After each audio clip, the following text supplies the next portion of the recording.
나무 한 그루가 아닌 숲 전체를 보고 미래 대한민국의 군사기술을 발전시키려면 결국에는 함재기 국산화가 필연적인 상황.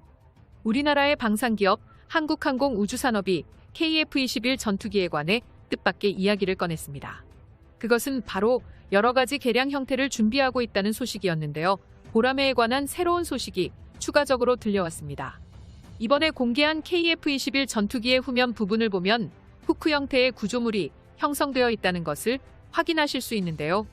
과거부터 카이 측은 전자전기 개발과 함께 함재기 형태인 KF-21 네이비의 개발을 준비 중이라 언급해왔습니다. 또한 함재기 개발을 위하여 한국 해군과 협력도 검토한 적이 있는데요. 카이가 언급한 보라매의 개발 상황은 극비리 형태로 구체적인 내용은 세상 밖에 알려지지 않았지만 초기 형태의 개발 계획 안에 있던 KF-21 전투기의 개량형은 모두 5종류로 확인되었으며 적전투기를 먹통시키는 전자전기를 포함해 항공모함에 탑재하는 함재기 형태, 그리고 2명이서 탑재하는 조종석을 갖춘 복저기 형태를 포함해 마지막으로 스텔스 형태의 블록2와 블록3였습니다. 이 소식이 들려오자마자 중국과 일본의 군사무기 전문가들을 당혹시켰습니다. 그도 그럴 것이 대한민국의 KF-21 네이비 개발은 곧 중형항모의 건조를 의미하기 때문이죠. 현재 우리나라가 추진 중인 한국형 항모는 만재 3만 톤급에서 4만 톤급의 항모로 F-35B 형태의 수직 이착륙기를 제외하면 다른 함재기를 운용하지 못하지만 KF-21 네이비가 개발되는 순간 이야기는 곧장 달라집니다. 이것을 달리 말하면 KF-21 네이비를 제작한다는 것은 만재 6만 톤 이상의 중형 항모를 한국 해군 측에서 직접 검토하는 것과 다름이 없어지는데요. 이 개발 안건에 대해선 카이를 포함해 한국 해군까지 갑론을박을 벌이고 있습니다. 반대파의 주된 의견을 보자면 미국산 F-35 전투기가 아니라면 항공모함에 탑재할 수 없다는 등 KF-21 전투기의 신뢰성에 대하여 매우 의심하는 태도를 보였는데요. 또한 KF-21 네이비를 개발하게 된다면 미국산 F-35를 도입할 예산이 자연스럽게 줄어들 수밖에 없습니다. KF-21 네이비 함재기 반대론자들은 대한민국 안보 환경에서 필요한 건 한국산 KF-21 전투기가 아닌 미국산 F-35B 함재기라고 일관되게 주장입니다. 그런데 그들의 주장에 조금씩 금이 가고 있습니다. 이처럼 불리했던 KF-21 네이비 개발이 상황이 뒤집힌 이유는 보라매가 첫 번째, 두 번째 이륙에 성공함에 따라 개발 상황이 예상보다 더욱 빠르게 진척되고 있기 때문입니다. 8월을 기준으로 5대의 보라매 시제기가 조립과 동시에 지상시험에 투입되었고 복자기 형태인 7호기와 8호기의 조립이 한창 진행 중이라는 보도가 연이어 쏟아져 나오고 있는데요. 순조로운 일정 덕에 KF-21 전투기가 F-35B와의 함재기 경쟁 속에서 더욱 유리해진 것은 분명한 사실입니다. 그런데 군사 전문가들은 가장 핵심적인 비행 테스트도 물론 중요하겠지만 조립 중인 8호기 형태의 복저형 보라매의 성능이 얼마나 뛰어난지에 따라 한국해군 항공모함에 탑재하는 네이비 함재기 개발이 최종적으로 결정될 것이라고 입을 모읍니다. 복자형은 훈련을 위해 2명의 파일럿이 탑승할 수 있도록 콕피트에 2개의 좌석을 배치한 형태를 말하는데요. 복자형 보라매 전투기가 중요한 이유는 함재기의 기체 보강도 이유로 들 수 있지만 공중전장에서 전자전기, 전자정보 수식기 등 각종 지원기들의 중요성이 부각됨에 따라 항공모함 역시 복자형 전투기의 수요가 크게 늘고 있는 추세이기 때문입니다. 당연히 KF-21 보라매의 복자형 역시 항공모함에 탑재하기 위해선 기존보다 성능을 더욱 개량해야 하는데요.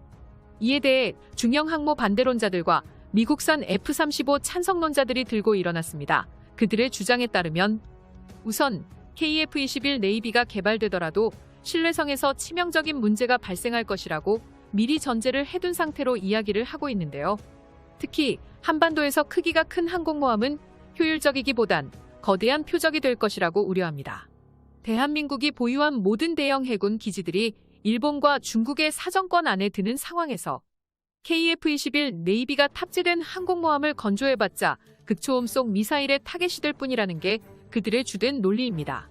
하지만 그들이 생각하지 못한 부분이 딱 하나 있습니다. 함재기를 국산화하지 못할 경우 미국산 F-35B 전투기에 대한민국 해군 전체가 전적으로 의존할 수밖에 없다는 것입니다. 안 그래도 F-35B의 가동률은 부품 공급의 문제로 인하여 계속해서 떨어지고 있고 정비를 진행하려면 일본 또는 미국까지 가서 직접 정비를 맡겨야만 합니다. 한국 내에서는 뜯어보는 게 불가능하죠. 무엇보다도 적을 공격할 가장 적합한 체계는 바로 KF-21 함재기라는 것입니다. 모두가 알다시피 F-35 전투기의 B타입은 수직이 착륙기 형태를 지니기 때문에 무장량이 형편없을 수밖에 없습니다. 뿐만 아니라 무장량이 적어지면 저위 공세에 일방적으로 두들겨 맞을 수밖에 없다는 것인데요. 이에 반해 캐터퍼트식 혹은 스키점프대를 갖춘 KF-21 전투기는 F-35B 한 대 대비 1.9배의 무장량을 자랑합니다. 이런 관점에서 봤을 때 지금 당장은 개발이 어렵겠지만 나무보다는 숲을 보듯 미래 한국이 중형 항모를 도입하고 강력한 해군을 한반도에 운용하려면 KF-21 네이비 함재기를 개발하는 것은 지금 한국이 할 수 있는 최선의 선택일 수밖에 없는 것입니다. 이것을 반영하듯 KF-21의 비행 테스트가 예상보다 빠른 기간 안에 첫 비행부터 두 번째 비행까지 완료되었습니다. 비행 시험의 사전 단계를 알 수 있는 엔진 테스트가 이번 8월부터 또다시 반복됨에 따라 세 번째 비행 테스트 역시 8월 초순까지 앞당겨질 수 있다는 보도가 여러 매체를 통해 공개되고 있고 보라매의 출고 시기가 한 달 이상 앞당겨졌던 것처럼 KF-21가 개발이 완료되는 것도 시간 문제일 것 같습니다. 그런데 KF-21이 진행 일정을 앞당기자 해군 전직 고위 장교 역시 의미심장한 발언을 했는데요.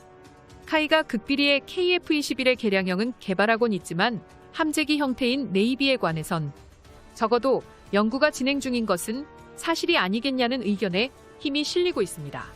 이 소식이 전파되면서 많은 우리나라 네티즌들이 국산 함재기의 개발을 기대하고 있습니다. 사실 무엇보다도 KF-21 역시 복저형을 이용해 지원 임무에 적합한 파생형을 생산할 수 있다는 것을 주목하고 있습니다. 이 중에서 전문가들이 가장 관심 있게 바라보고 있는 것은 항공모함형 전자전기인데요. 복자형 KF-21을 전자전사용으로 개조한다면 단번에 우리 군이 필요로 하는 항모용 전자전기를 확보할 수 있다는 것입니다. 전자전기는 전제전을 수행하기 위해 제작된 모든 항공기를 총칭하며 이중 에스코트 전제전기는 적 방공망제와 공대지 임무에서 적의 레이더망을 무력화해 스텔스 능력이 없는 아군기가 적에게 공격당하지 않도록 완벽하게 보호해줍니다. 이 계획안을 본 우리나라 네티즌들은 가격이 비싼 데다 정비까지 마음대로 맡길 수 없는 미국산 F-35B보다 KF-21 네이비를 서둘러 개발하자는 의견에 강력한 힘을 실어야만 합니다. 시청자 여러분, 영상을 시청해주셔서 감사합니다. 여기까지 대한민국 군사정보 채널 대고구려제국이었습니다.